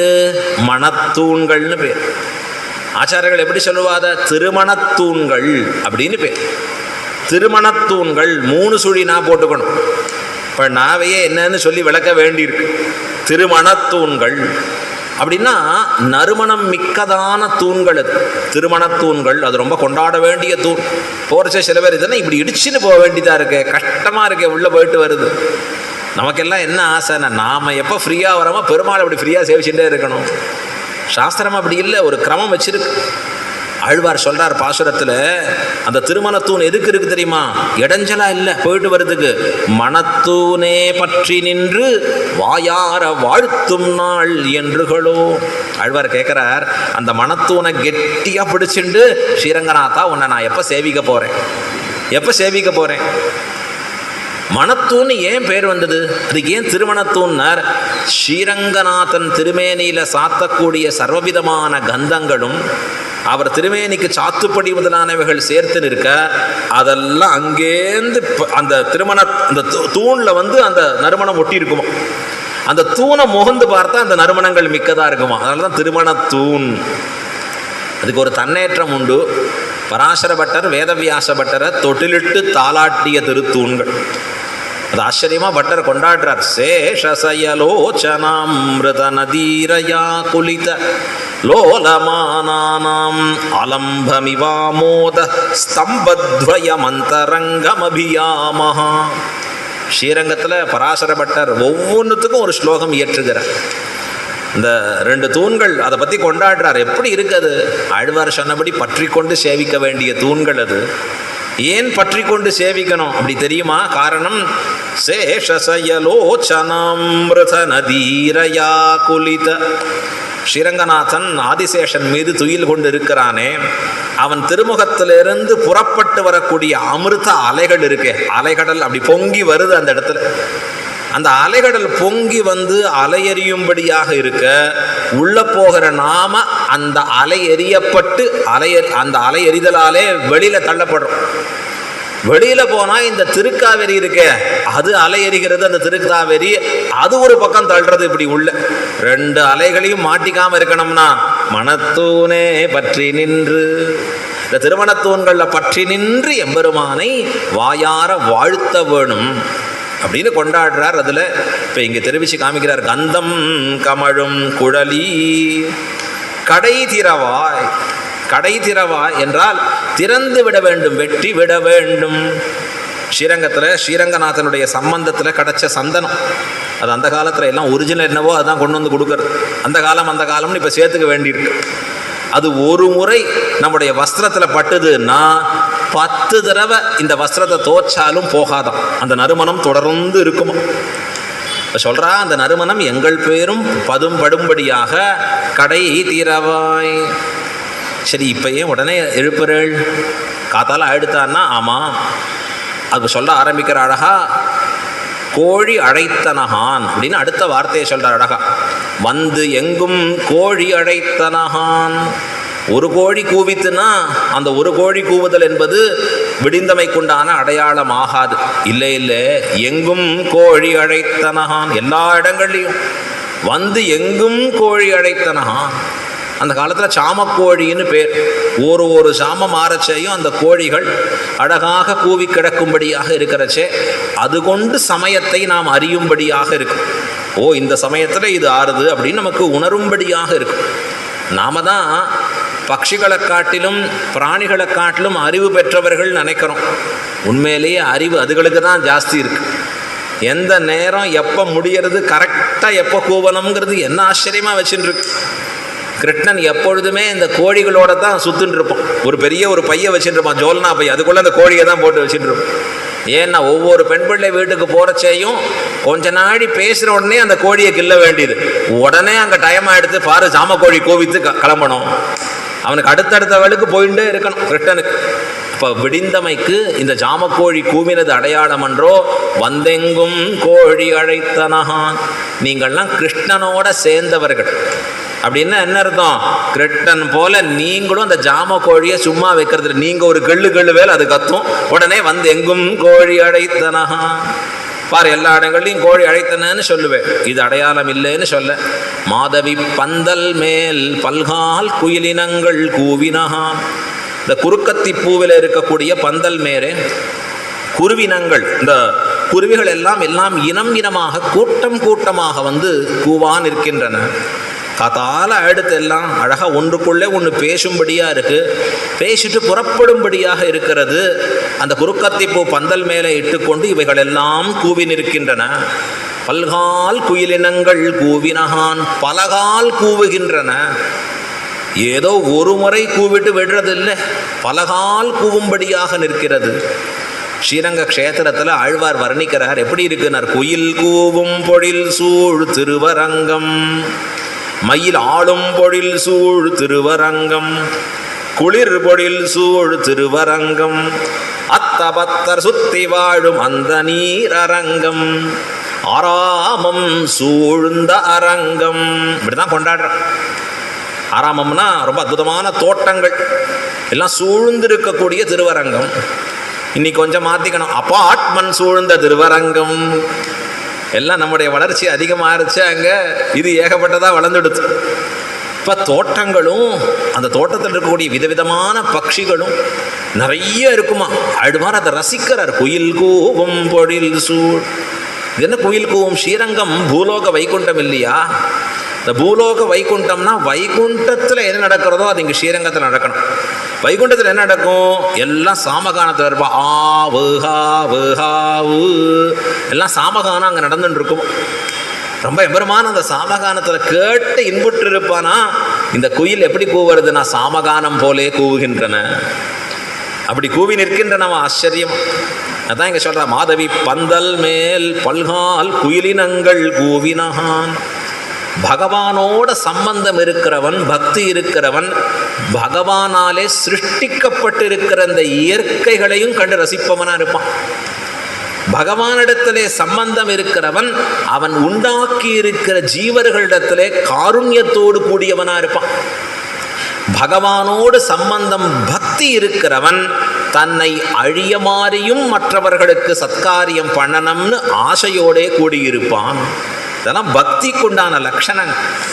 அவன் எப்படிப்பட்டவனா இருக்கணும்? ஆகையால தான் ஆழ்வார் ஆச்சாரியர்கள் இதை ரொம்ப கொண்டாடுறான். அந்த விலங்கினங்கள், அந்த பட்சிகள், அங்கே இருக்கக்கூடிய மரம் செடி கொடிகள், இதை கண்டாலே கொண்டாடுகிறார்கள் ஆழ்வார்கள் எல்லாம். சென்னல் கவரி வீசும் அப்படிங்கிற. சென்னல் கவரி வீசும்னா இந்த நெற்பயிராக இருக்கக்கூடியது காத்தடிச்சா இப்படியும் ஆடுறது. அது எப்படி இருக்குன்னா பெருமாளுக்கு சாமரம் போடுற மாதிரி இருக்காங்க. ஆச்சரியமா அப்படி பண்றதான். ஆழ்வார்கள் அப்படி ரசிக்கிறார். பல்கால் குயிலினங்கள் கூவினகான். அப்படி கூவிக்கொண்டு நிற்கின்றன. நீ இன்னும் உறங்கின்றிருக்கே. பந்தார் விரலி. பந்து ஆர் விரலி. இவள் படுத்துருக்கா நப்பின்னை. எப்படி படுத்துருக்கா? ஒரு கையிலே பந்தை பிடித்து கொண்டு உறங்குகிறாள். ஆச்சரியமா வர்ணிக்கிறா. ஒரு கையில அழகான பந்தை வச்சுருக்கா, இன்னொரு கையில கிருஷ்ணனை வச்சுருக்கான். இது எதை காண்பிக்கிறதுனா, ஏன் பந்த கையில வச்சுருக்கான்னா எம்பெருமானோட பந்தை கொண்டு இருவரும் விளையாடி கொண்டார்கள். பூப்பந்த அழகா வச்சுட்டு ரெண்டு பேரும் விளையாடிக்கிறா. விளையாடினதை எம்பெருமான் இவளிடத்துல தோற்று போகிறான். அதான் உண்மையான ரசிகனுக்கு அழகு. வெளியில வீரத்தோட ஜெயித்தேன்னு சொல்றது வேற, உள்ள மனைவியிடத்திலே தான் தோற்றவனாக இருக்கணும். எம்பெருமான் அப்படி தோற்று நிற்க இவள் ஜெயித்த தன்னுடைய பந்த கையில ஒரு பக்கத்துல வச்சுக்கிறா, இந்த பக்கத்துல பகவானை வைத்து கொண்டிருக்கிறாள். இது அழகா வர்ணிக்கிறார் பெரியவா சான்பிள்ளை. இது எப்படி தெரியுமா இருக்கு அப்படின்னா, ஒரு கையிலே நாரமாய்த்து மற்றொரு கையிலே நாராயணனாய்த்து, ஒரு கையிலே விபூதியாயிற்று இன்னொரு கையிலே விபூதிமானாயிற்று. அப்படி கொண்டாடுற அழகா. அப்படின்னா உலகங்களை எல்லாம் ஆளுபவன் பரமாத்மா. அவன் பேரை வேதம் சொல்றது நாராயணன். பலரோகாச்சாரியர் சொன்னார், இத்தை வேதங்களும் ரிஷிகளும் ஆழ்வார்களும் ஆச்சாரியர்களும் விரும்பினார்கள். எத்தை? நாராயணன்கிற திருநாமத்தை. அந்த ஒரு திருநாமம் நாராயணன் உலகமே போற்றக்கூடிய திருநாமம். எல்லாரும் கொண்டாடுற, சொல்லாதவாளே இல்லை. சங்கர மடத்தில் போங்கோ, கடைசியா முடியறச்ச என்ன சொல்றார்? நாராயண ஸ்மிருதி, நாராயண நாராயண. எபெருமானுடைய திருநாமத்தை சொல்லி நிற்கிற அழகா. நாராயணன்கிற திருநாமம்ங்கிறது இருக்கிறதுலேயே உயர்ந்த திருநாமமாக கொண்டாடுற. ஸ்ரீ வைஷ்ணவத்தில் கேட்கவே வேண்டாம். ஜெய் ஸ்ரீமன் நாராயண், ஜெய் ஸ்ரீமன். நார்த் இந்தியா போய் பாருங்க அழகா, ஜெய் ஸ்ரீமன் நாராயண் அப்படிதான் அங்கே கொண்டாடுவாழ. இப்போ நாராயணன்னு யார் கொண்டாடினா? வேதங்கள். வேதங்கள் கொண்டாடுறது. ஏகோகவை நாராயண ஆசீத் ந பிரம்மானேஷானஹ நேமேத்யாவா பிருத்திவி. வேதம் சொல்றது நாராயணன் நாராயணன் வேதம் கொண்டாடு. ஸ்மிருதி சொல்றது, மனுஸ்மிருதி எடுத்து பார்த்தா சொல்றார் யார் நாராயணன். இந்த ஜகத்து நாரம்ங்கிறது ஜலம், அந்த ஜலத்தை சிருஷ்டித்து அதிலே சயனித்திருக்கக்கூடிய நாராயணன் அவன்தான் பரமாத்மான்னு மனுஸ்மிருதியிலே மனு கொண்டாடுறார் அழகா. ஏஷ நாராயண ஸ்ரீமான் க்ஷீரார்ணவ நிகேதனஹ நாக பர்யங்க முத்ஸ்ருஜ்ய ஹி ஆகதோ மதுராம்புரீன். கிருஷ்ணன் அவதாரத்தை வர்ணிக்கிறார் ரிஷி. வியாசர் சொல்றார், எங்க வந்தான் எம்பெருமானார்? மதுராபுரிக்கு வந்தான். எங்கேந்து வந்தான்னா க்ஷீரார்ணவம் திருப்பார்கடல்லேருந்து வந்தான். வாஸ்தவம் அவர் யாருன்னார்? நாராயண ஸ்ரீமான் நாராயணஹா அப்படின்னு சொல்லப்படுறது அழகா. நாராயணஹா 3 சுழினா கடைசியில் ரொம்ப முக்கியமான விஷயம் அது. நான் அப்படின்னு அந்த நாக்கு மேலே போய் தொடணும். நாராயணஹா. ஆழ்வார்கள் கேட்கவே வேண்டாம், எல்லா பாசுரங்களையும் நான் கண்டு கொண்டேன் நாராயணா என்னும் நாமம் அப்படின்னு கொண்டாடுறார் அழகா. எத்தனை ஆழ்வார்கள், ஆச்சாரியர்கள் சொல்லவே வேண்டாம், அந்த திருநாமம் தான் உகந்ததாக கொண்டாடுகிறார்கள். விஷ்ணு அப்புறம் சொல்லக்கூடிய திருநாமம் இருக்கு. எம்பெருமானை பற்றி சொல்ற வாசுதேவன், எங்கும் வியாபித்திருப்பவன்கிறத சொல்றது இது 3 தான். வேதம் சொல்றது நாராயணாய வித்மஹே வாசுதேவாய தீமஹி தன்னோ விஷ்ணு பிரச்சோதயாத்னு வேதம் சொல்றது. விஷ்ணு காயத்ரின்னு சொல்றது. இது சொல்றது எந்த 3 திருநாமத்தை சொல்றது? நாராயணன், வாசுதேவன், விஷ்ணுங்கிற 3 திருநாமத்தை தான் சொல்றது. ஏன்? இந்த 3மே எம்பெருமான் எங்கும் உளன் வியாபித்திருக்கக்கூடியவன் சொல்ற. அதுல அந்த வாசுதேவன் விஷ்ணுவை தள்ளுடலாம். எது சிறந்ததுன்னா நாராயணன். நாராயணன் யாரு அப்படின்னா, நாராஹா அயனம் யஸ்ய சஹா நாராயணஹா நாராணாம் அயனம் யஹா சஹா நாராயணஹா. 2ஆ பிரிச்சு சொல்றான். நாரங்களுக்கு அயனமானவன், நாரங்களை அயனமாக உடையவன், அவனுக்கு தான் என்ன பேரு? நாராயணன். நாரங்கள்னா என்ன? நாரங்களாவன நித்திய வஸ்துக்களினுடைய திரள். இந்த உலகத்துல என்னென்ன பதார்த்தங்கள் இருக்கோ எல்லாம் நாரங்கிற சப்தத்துக்குள்ளே வரணும். இந்த உலகம், ஜீவாத்மா, பிராட்டி, நித்திய சூரிகள் எல்லாம் நார பதார்த்தங்கள். அதுக்கு தான் நாரான்னு பேர். அந்த நாரங்களை தான் தாங்குகிறான். ஆகையால தான் அவனுக்கு என்ன பேரு? நாராயணன் அப்படின்னு பேருன்னு கொண்டாடுகிறார் அழகா. இப்ப என்ன பக்கம்னா, பிராட்டி ஒரு கையிலே நாரத்தோடு சம்பந்தம் இருக்கக்கூடிய பந்து அப்படின்னா உலகத்திற்கு சமானமா இருக்கக்கூடிய ஒரு விஷயம். இந்த கையில யாருன்னா நாராயணன். இந்த இடத்துல விபூதி, உலகத்தை அவன் ஆளுகிறான அந்த உலகங்கள் எல்லாம் அவள் திருக்கையிலே. இந்த கையில யார் இருக்கான்னா விபூதிமான். ஒரு கையிலே ஜீவாத்மாக்களாக இருக்கக்கூடிய நாம், இன்னொரு கையிலே நம்மை நியமிக்கக்கூடிய பரமாத்மாவாக இருக்கக்கூடிய பகவான். 2ஐயும் யார் வச்சுருக்கான்னா பிராட்டி வச்சுருக்கா. இந்த 2ஐயும் சேர்த்து பிடிச்சு பண்ண முடியுமான்னா ஜன்மத்தில் முடியாது. ஏன்னா தகப்பனார் பிள்ளைய பார்த்தாலே கோபம், பிள்ளைக்கு தகப்பனாரை பார்த்தாலே பயம். நான் சொல்றது அந்த காலத்தில் வச்சுக்கோங்க. ஐயோ எப்படி இவரிடத்துல எப்படி இருக்கிறது, ஐயோ கேட்க முடியுமா? பெரியவா காலத்துலலாம் எப்படி இருப்பார்? நேராக நின்று பார்த்து பேச மாட்டான். நின்று பார்த்து பேசினாலே அது பெரிய விஷயம். என்னடா அது அப்பாவை நேராக பார்த்து பேசுகிற அப்படின்னு கேட்பாடா. உட்காந்து அவர் உட்காந்துலாம், இவன் அப்படி தள்ளி நின்று தான் பேசும். இன்னைக்கு எப்படி காலம் மாறி இருக்குன்னார். இவன் உட்காந்துருக்கான், அப்பா அவன் கட்டப்பட்டு நிற்கிறார். அப்பா கேட்குறியாப்பா, கொஞ்சம் கேட்கலாமாப்பா? ஏன்னா காலம் அப்படி போயிடுத்து கீழே. தகப்பனார்னா மரியாதை ரொம்ப அதிகம், ரொம்ப ஜாஸ்தியாக கொண்டாடப்பட வேண்டியது. ஏன்? அவர் ஹிதத்தை பார்ப்பவர் தகப்பன். தாய் என்பவள் பிரியத்தை பார்க்குறா, எப்போ அன்பை பொழிபவளாக இருக்கக்கூடியவள் தாய். இப்போ இந்த குழந்தைக்கு யார்கிட்ட போனால் சௌகரியமாக இருக்கும்? அம்மாட்ட போனால் தான் சௌகரியம். அப்பாட்ட போனால் ஒரே கேள்வி தான், 100 கேள்வி. அவர் கேள்வி கேட்கலன்னா இன்னும் மோசமாக போயிடுவான் அவன், அது வேற. ஆகையால் அவர் கேள்வி கேட்டுட்டே இருக்க. ஏண்டா படிக்கல, ஏண்டா இங்கே சுத்தின, என்னடா பண்ணுறது, எப்பா பாரு கேள்வி தான். இவர் இருக்கிற டயத்தில் நம்ம வரக்கூடாது. அவன் முடிவு பண்ணுறதே அப்படி தான். அவர் வந்தாச்சா பாரு, இன்னைக்கு ஓவர் டைம். அப்பாவுக்கு முன்னாடி அவனுக்கு டைம் தெரியும், எப்போ இவர் வருவார் அழகா, எப்போ இவர் வர மாட்டார். அப்போ நாம் என்ன பண்ணலாம்? இப்போ என்ன பண்ணுறான்னா அழகா, பிராட்டி தான், அதாவது ஒரு தாய் தான் பிள்ளையையும் தந்தையும் சேர்த்து வைக்கிறா போலே நம்மை பிராட்டி தான் 2 பேரையும் சேர்த்து வைக்கிறா. நம்ம இடத்துல இருக்கிற தோஷங்கள் எல்லாம் தள்ளி எம்பெருமான்ட்ட ஒரு தோஷம் இருக்கு. என்ன பேரு? சுவாதந்திரியம்னு பேர். சுதந்திரனாக இருக்கக்கூடிய தன்மை. சுதந்திரன்னா பகவானுக்கு சமமும் மேம்பட்டவனும் இல்லை. நாம் ஆஃபீஸில் போனால் கை கட்டி இருப்போம். ஏன்னார் பாஸ் இருக்கார் நமக்கு மேலே. பாஸ் வந்தாருன்னா போகிறோம், டக்குன்னு எழுந்துப்பான், வாங்க வாங்க சார், உட்காருங்க சார், எல்லாம் பண்ணுங்க. என்ன சார் நேத்தி நீங்கள் வரலையேன்னு ரொம்ப வருத்தமாக இருந்தது. வெளியில் சொல்லுவான், உள்ளே சொல்லுவான், இன்னைக்கு வந்து தொலைச்சிருது பார். நேத்தி வெளியில் சொல்லிச்சா, யோபடி வரலையே, உள்ளுக்குள்ளே புலம்பிடுவான் முழுக்க. ஏன்னார் எனக்கு மேம்பட்டவர், நான் அவர் சொல்லி கேட்கணும், இல்லைன்னா என் பதவி காலி. பகவானுக்கு அப்படி யாராவது இருக்காளா? இல்லை. சுதந்திரனவன், தன்னிஷ்டத்துக்கு செயல்படுறான் எம்பெருமான். அப்ப சுதந்திரனாக இருக்கக்கூடியவனை வழிக்கு வர செய்து பிராட்டி இந்த ஜீவாத்மாவுக்கு வேண்டியபடி நடத்தி கொடுக்கிறாளே, அதுதான் இங்க சொல்றாராம், கொண்டாடி காண்பிக்கிறாள் இந்த இடத்துல. பந்தார் விரலி உன் மைத்துனன் பேர் பாட, உன் மைத்துனன், உன்னுடைய மைத்துனனாக கணவனாக இருக்கக்கூடிய பகவானுடைய திருநாமங்களை சொல்லி பாட. இது எப்போ பாடுறது அப்படின்னா, உங்கள் 2 பேருக்குள்ள சண்டை வருது.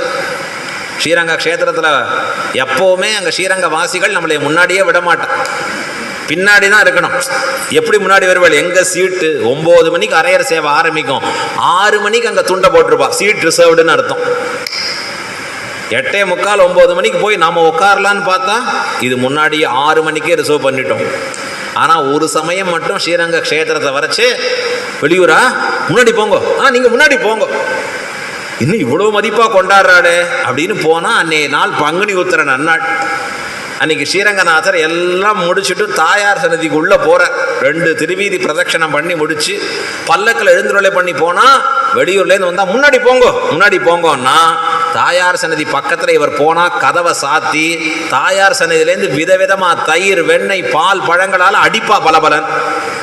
அப்படின்னா முதல்ல வெளியூரில் வந்தவ அடி வாங்கினா அப்புறம் அடி வாங்காமல் நாங்கள் உள்ளே போவோம். அழகா எல்லாம் அவ பேரில் பூர்த்தியாக விழுந்துடும் சௌகரியமா. ஏன்னா ஸ்ரீரங்கநாச்சியாருக்கு கோபம், பெரிய சண்டை நடக்கிறதாங்க ஸ்ரீரங்கத்தில் வந்தால்.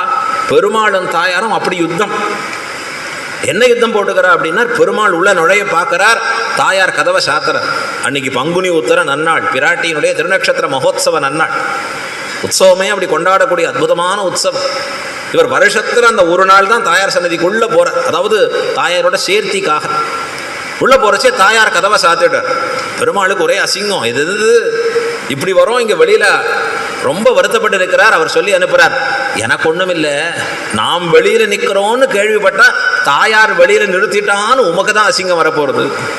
தாயார் சொன்னா, அது பரவாயில்ல இருக்கட்டும், இது வெளியிலேயே ஏறும், எனக்கு வந்தா வரட்டும் பேரு, எனக்கு அதை பத்தி கவலை இல்லை.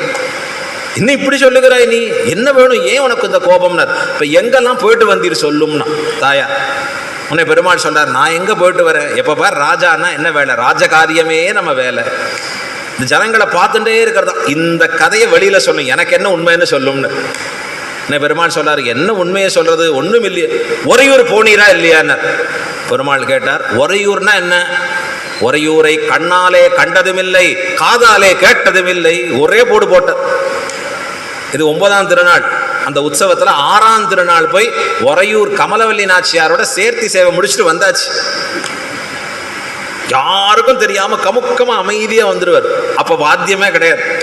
ஸ்ரீரங்கத்தூர்ல ஸ்ரீரங்கநாதனோட எரிச்ச சப்தமே வராது அழகா. ஏன்னார் கமலவல்லி நாச்சியாரோட சேர்த்தி முடிச்சுட்டு வந்தாச்சு ஸ்ரீரங்கத்துக்குள்ள.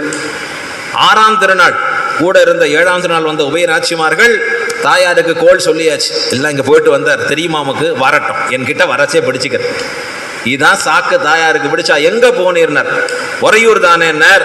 அவர் சொல்றார் பெருமாள், உறையூரை கண்ணாலே கண்டதும் இல்லை, கண்ணால தான் பார்க்கலன்னா, காதாலே கேட்டதும் இல்லை.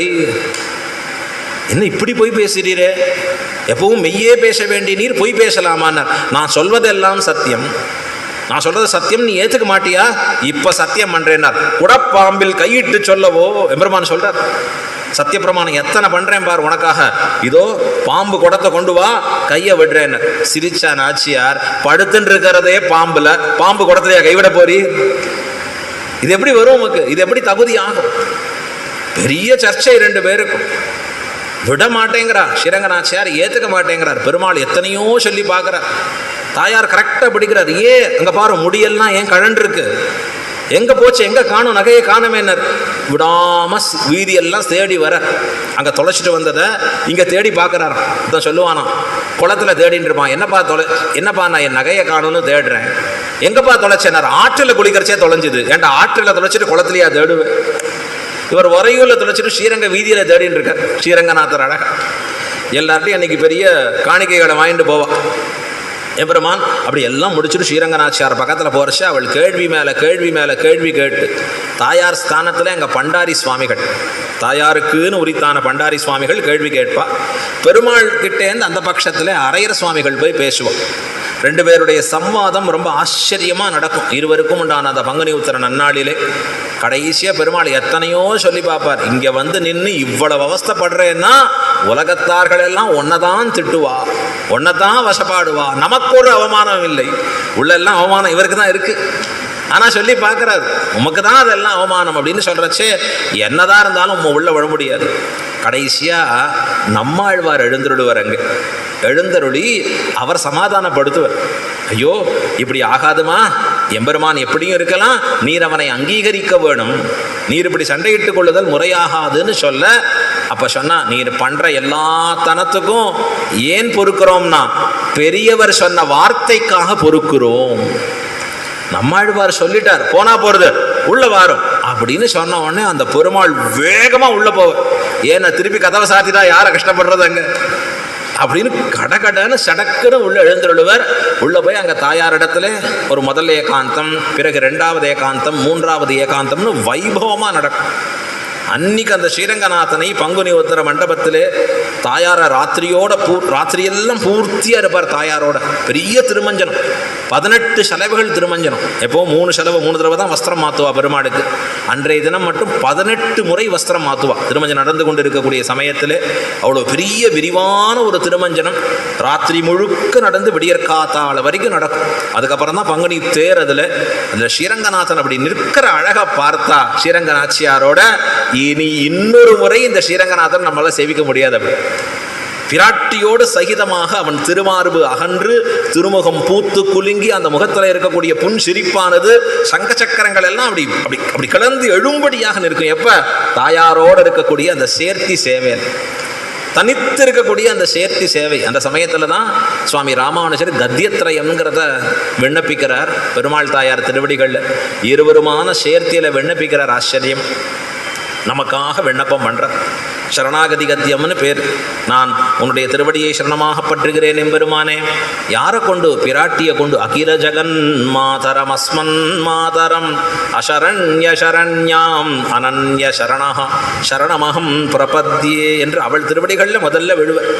பகவன் நாராயண அபிமத அனுரூப ஸ்வரூப ரூப குண விபவைஸ்வரிய ஷீலாத்யனவதிகாதிசய அசங்கேய கல்யாண குணகணாம் பத்மவனாலயாம் பகவதீம் ஸ்ரீயம் தேவீம் நித்யானபாயினீம் நிரவத்யாம் தேவதேவே திவ்ய மகிஷீம் அகில ஜெகன்மாதரம் அஸ்மன்மாதரம் அசரண்ய சரண்யாம் அனன்ய சரணா சரணமகம் பிரபத்யே என்று முதல்ல பிராட்டி திருவடிகளில் விழுவர்.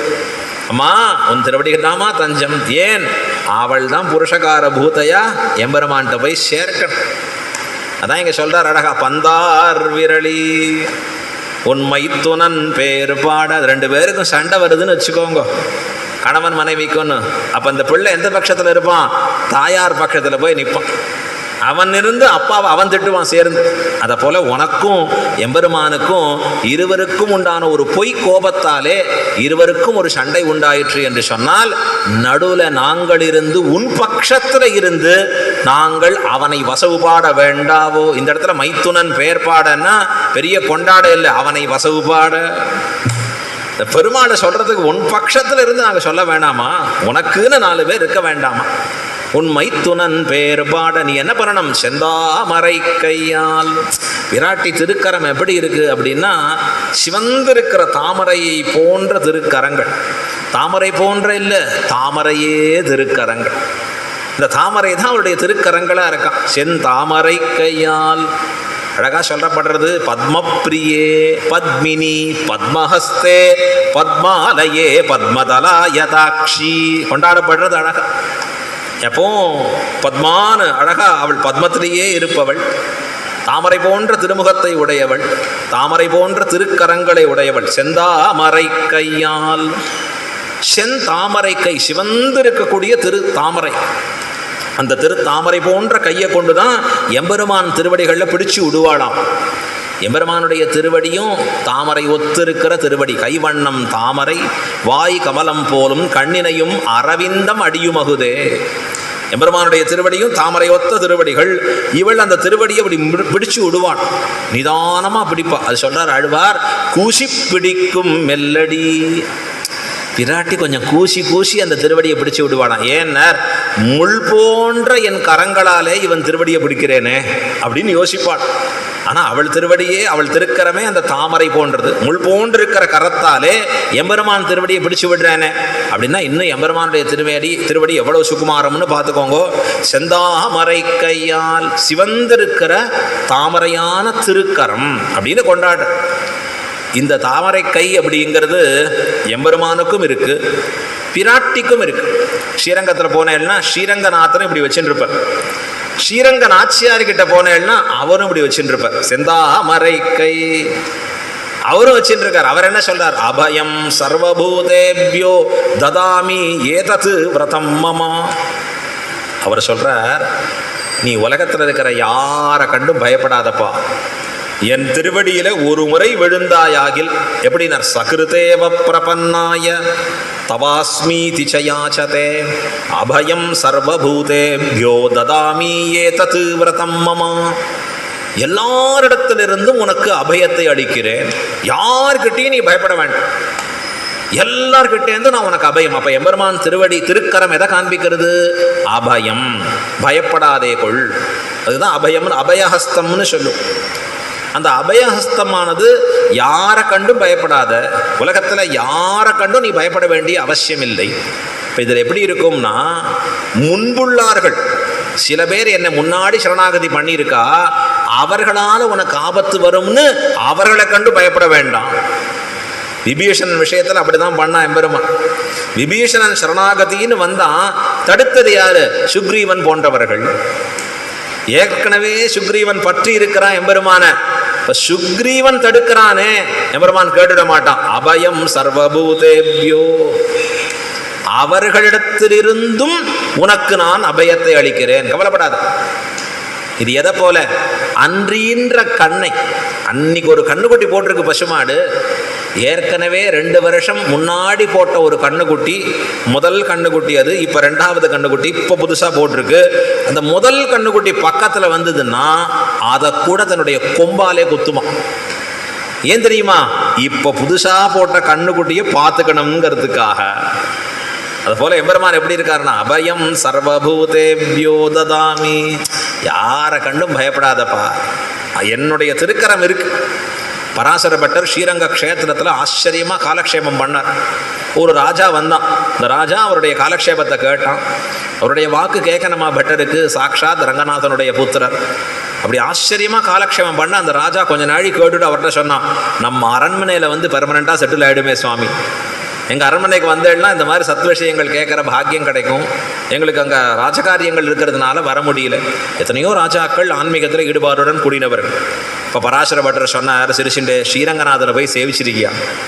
எப்படி இருப்பார் ஸ்ரீரங்கநாதர் அப்படின்னா, இப்படி வச்சுருப்பார் திருக்கரத்தை. அதற்கு என்ன அர்த்தம்னா, ஒன்றும் கவலைப்படாத, நான் இருக்கேன்னு அர்த்தம் அப்படின்னு காமிச்சுட்டு இருக்கார். ஒரு நாள் அவர் தம்முடைய திருக்கரத்தை இப்படி திருப்பிண்டார்னு வச்சுக்கோ. அப்படின்னா என்ன அர்த்தம், அபயம் என்னால் கொடுக்க முடியாதுன்னு திருப்பிண்டார்னா அன்றைய தினமும் அவர் திருவடி ஒழிய வேறு புகழ் இல்லை. அன்னைக்கு அவர் திருவடி தான் எனக்கு கதி. அது இன்னைக்காக மாறப்போறதான்னு, மாறப்போறது இல்லை. அபயம் தான் எப்பவும் கொடுத்துருப்பார். அப்ப பகவானுடைய திருக்கரம் எப்படி இருக்குன்னார், யாரை கண்டும் பயப்படாத, அதான் அவனுடைய அபயஸ்தம்.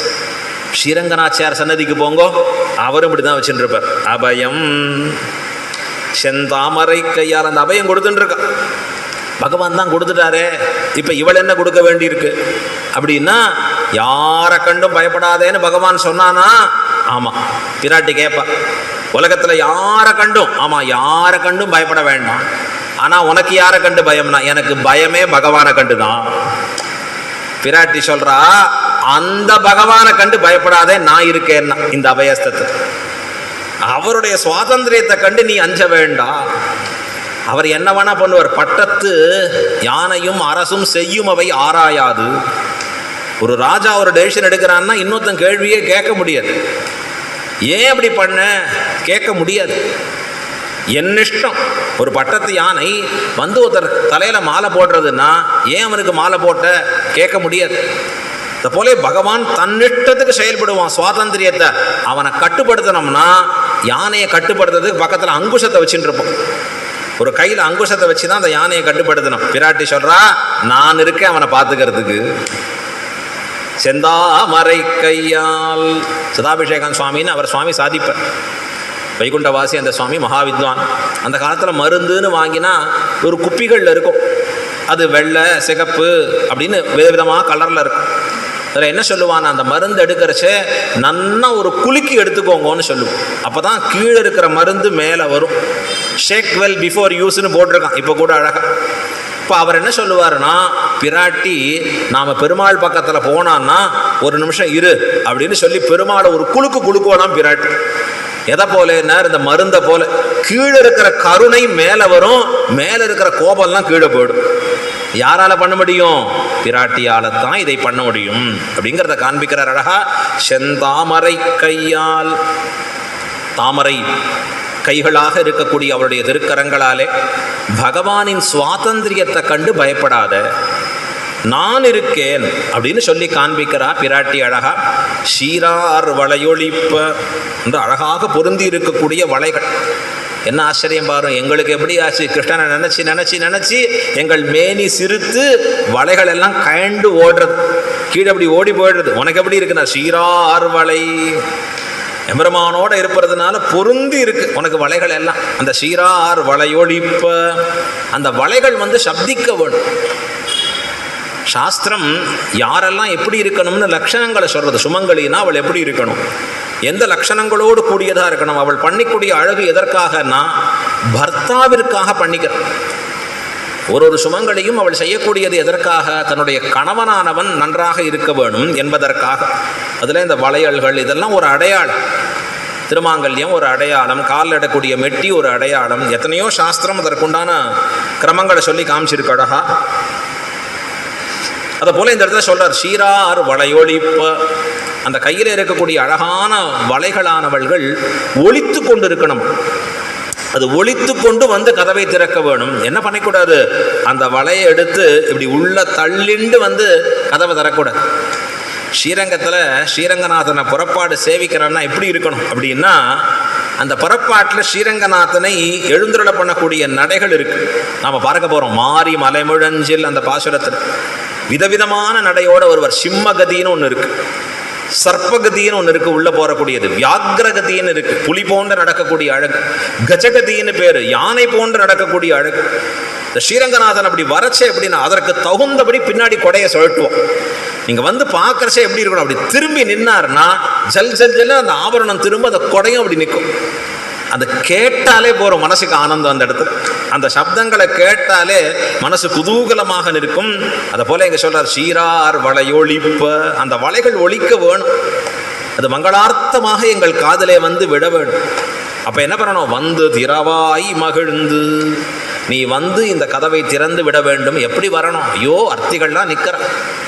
சில பேர் என்ன பண்ணுவா, வாசலை யாராவது பிக்ஷை கொடுன்னு அடாடாடா, இவன் கொடுத்தாலோடைய போக மாட்டான், வந்து கொடுத்தே தீர்றேன், அப்படி ஏதோ கொடுக்கணுமேனு வருவா. அப்படி வராதனர், வந்து திறவாய் மகிழ்ந்து ஆனந்தித்து வர வேண்டும். நம்முடைய பெண் பிள்ளைகள் கஷ்டப்படுறாள், நம்மோடு கூட இருக்கிறவர்களுக்கு சிரமம்னா அது நமக்கு கஷ்டமாச்சு. அப்ப அவர்களுடைய கஷ்டத்தை போக்குவது தானே நமக்கு மகிழ்ச்சி என்று மகிழ்ச்சியோட நீ வர வேண்டும், ஆனந்தித்து வந்து கதவை திறக்க வேணும் அப்படின்னு பிரார்த்திக்கிறா. ரொம்ப அற்புதமான பாசுரம் இது, வந்து திறவாய் மகிழ்ந்து. இது சுவாமி எம்பெருமானார் உகந்தருளின பாட்டு. சுவாமி ராமானுஜரை கொண்டாடும்படியான ஒரு பாசுரம் இந்த பாசுரம்னு காண்பிக்கிறார்கள். ராமானுஜருக்கு 5 ஆச்சாரியர்கள், அதில் ஒருவர் தான் பெரிய நம்பின்னு பேர். பெரிய நம்பிங்கிறவர் ஸ்ரீரங்க க்ஷேத்திரத்தில் ஸ்ரீரங்கநாதனுடைய சன்னதியிலே கைங்கரியம் பண்ணி இருக்கக்கூடிய ஒரு மகானுபாவர்.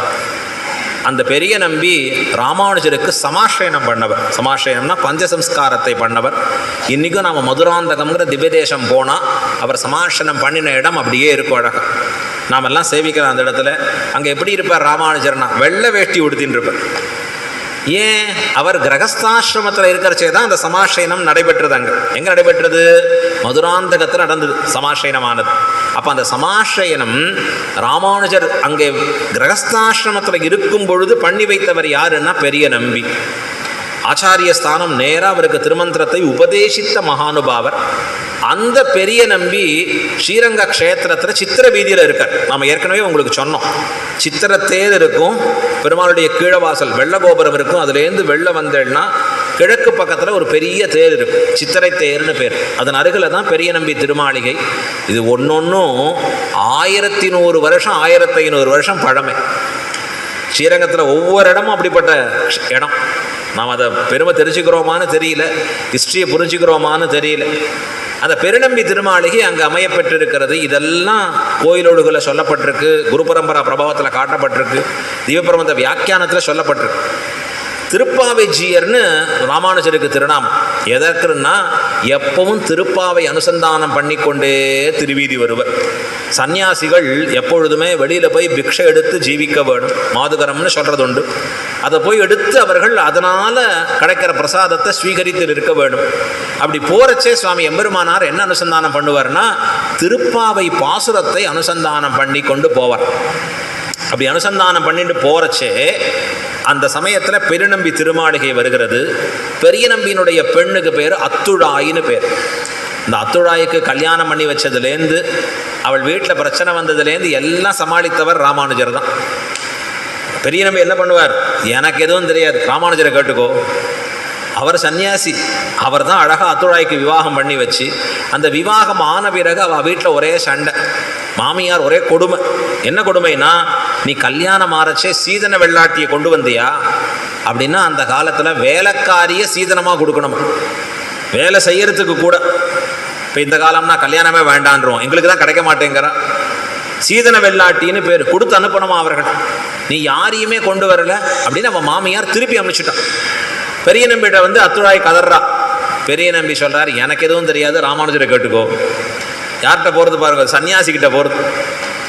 ராமானுஜர் அங்கே எழுந்தருளி இருக்கார் கோஷ்டியில், பல பேரை பார்க்குறாரு. அங்கே பார்க்குறச்சே முதலியாண்டான் எழுந்தருளி இருக்கார். யார் முதலியாண்டான் அப்படின்னா தாசரதின்னு பேர். உயர்ந்த திருவம்சத்தவராக இருக்கக்கூடியவர்.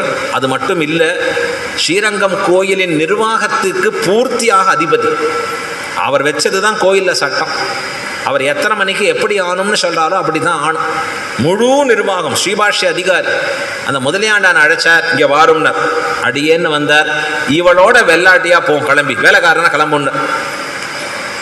நாம் என்ன பண்ணுவோம்? முதல்ல சுவாமி இங்கே டியூட்டி இருக்குது, அங்கே இருக்குது, இது இருக்குது, கோயில் அப்புறம் நாளைக்கு நடக்காது.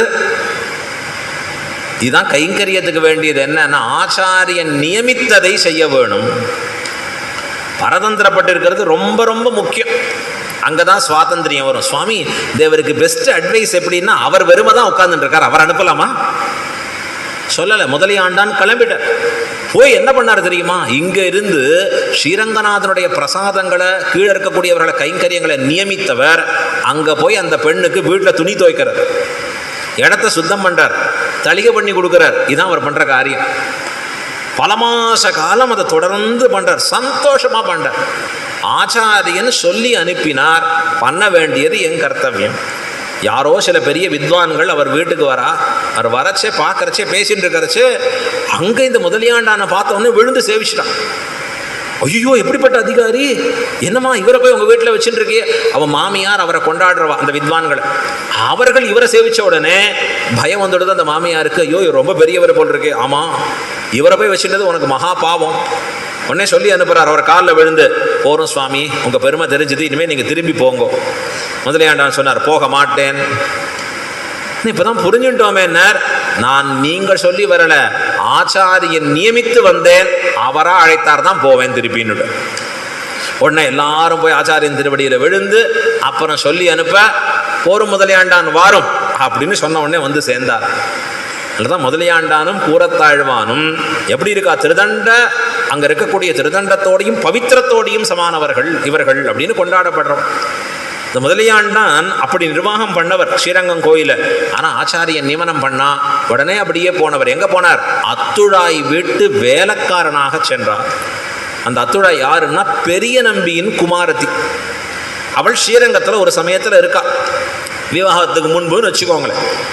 அப்போ ராமானுஜர் மாதுகரத்துக்காக வருகிற பொழுது அத்துழாய் கதவை திறந்து கொண்டு வந்து நிற்க, ராமானுஜர் காஷாய திருதண்டியாக இருக்கக்கூடியவர், காஷாயம் தரித்தவராக இருக்கக்கூடிய பெரியவர், அத்துழாயை பார்த்த சிறு பெண் பிள்ளையை பார்த்து விழுந்து சேவிச்சிட்டார்.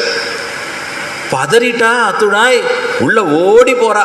பெரிய நம்பிட்டா, அப்பா தவறு நடந்தது, என்னென்ன ராமானுஜர் என்னை பார்த்து சேவிச்சிட்டார், எனக்குவே விழுந்து சேவிச்சிட்டார், என்னால் தாங்க முடியல. அப்படியா, வர சொல்லுன்னார். உள்ள வந்தார் ராமானுஜர். பெருநம்பியை சேவிச்ச உடனே, என்ன ராமானுஜா, ஒந்து மதகளிற்றாதன் அனுசந்தானமோன்னு கேட்டார். இந்த ஒந்து மதகளிற்றன்கிற பாசுரம் இருக்கே, அதை அனுசந்தானம் பண்ணி கொண்டு வந்தீரா? யார் கேட்குறார்? பெரிய நம்பி கேட்குறார். ஆமாம்னர் ராமானுஜர். அப்படின்னா இந்த உந்து மதகளிற்றன் பாசுரத்தை சொல்லி கொண்டு வரச்சே கரெக்டாக இவர் செந்தாமரை கையால் சீரார் வளையொழிப்ப வந்து திரவாய் மகிழ்ந்து அப்படின்னு சொல்கிறச்சே அத்துழாய் ஓடி வந்து தன் களங்களாலே வளைகளெல்லாம் ஒழித்து கொண்டிருப்ப, கதவை திறந்து இருக்க உடனே நேர நப்பின்னையே வந்தாள்னு சேவிச்சாராம் ராமானுஜன். அப்படி கொண்டாடும்படியான பாசுரம், எம்பெருமானார் உகந்தருளி இருக்கக்கூடிய பாசுரம்.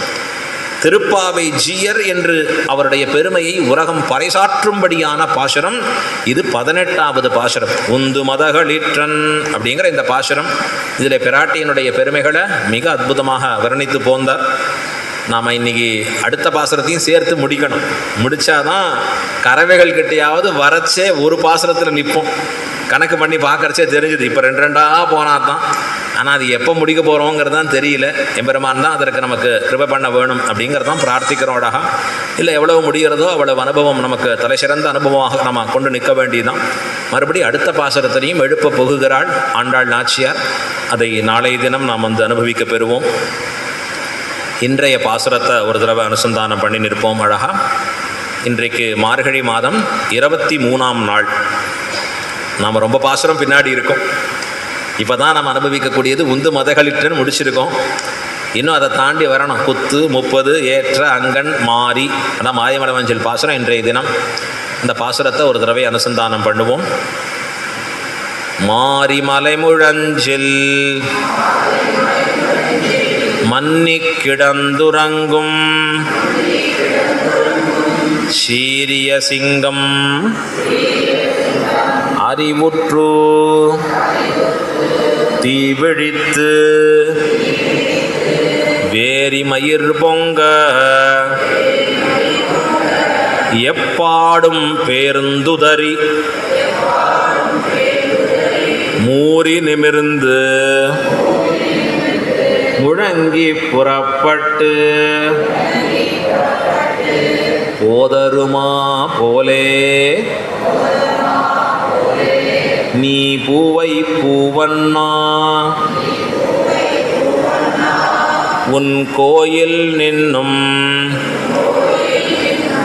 இங்கனே போந்தருளி கோப்புடைய சீரிய சிங்காசனத்திலிருந்து யாம் வந்த காரியம் ஆராய்ந்து அருளேலோர் எம்பாவாய். ஆண்டாள் திருவடிகளே சரணம். பெரியவாச்சான் பிள்ளை திருவடிகளே சரணம். ஆழ்வார் திருவடிகளே சரணம். எம்பெருமானார் திருவடிகளே சரணம். ஜீயர் திருவடிகளே சரணம். இன்றைய தினம் நமக்கு கிடைச்ச பாக்கியம் ஆண்டாளுடைய சேவை.